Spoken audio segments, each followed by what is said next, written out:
මල්ලාවි දකුණු ප්‍රදේශයේ පිහිටි ඓතිහාසික සිවම් කෝවිලයි මේ. මල්ලාවි සිවම් කෝවිල මෙරට හින්දු ජනතාව අතර ඉමහත් ගෞරවයට ලක් වූ ප්‍රකට පූජනීය ස්ථානයක්. මෙහි සිටද එල්ටීටීය ප්‍රහාර එල්ල කළ බවයි හමුදාව පවසන්නේ.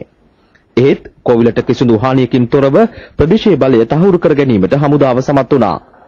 යුද හමුදාව ඉදිරියට ගමන් කිරීම වැළැක්වීමට ඇලවේලි පවා හරස් කොට එල්ටීටීය විවිධ බහදා යොදා තිබෙනු දැකගත හැකියි. කුට්ටිමුලායි වලට උතුරින් හා කල්ලවිලාන් ගමට දකුණින් පිහිටි එල්ටීටී බංකර පද්ධතියක්ද යුද හමුදාව විනාශ කළා. වවුනකුලම්, පල්ලිනගර, පුරවසකුලම් ඇතුළු මල්ලාවි දකුණු ප්‍රදේශීය ගම්මාන එකින් එක අත්පත් කර ගනිමින් යුද හමුදාවේ 57 වන සේනාංකයයි මේ ක්‍රියාන්විතයට එක්ව සිටින්නේ. ඉකුත් දින කිහිපය පුරාම එල්ටීටීයට දැඩි හානි සිදු කිරීමට 57 වන සේනාංකය සමත් වුණා.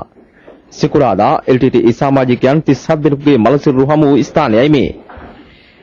ගැටුම සිදු ස්ථානයේ සුන්බුන් තවමත් දැකගත හැකියි. මේ ප්‍රහාරයේදී පලා ගිය එල්ටීටී සමාජිකයන් සිව් දෙනෙකුද ඊයේ යුද හමුදා ප්‍රහාර වලින් මරමුවටපත් වුණා. තවත් ඉසව්වකින් තුරුක්කායි නගරයටද කිලෝමීටර් 3ක් ආසන්නයට හමුදාව ළඟා වී සිටිනවා. අද දිනයේද එල්ටීටී ඉලක්ක රැසකට සාර්ථකව ප්‍රහාර එල්ල කරමින් තම ආරක්ෂක වැට තවත් ඉදිරියට ගෙන යාමට සමත් වූ බවයි හමුදාව ප්‍රකාශ කරන්නේ.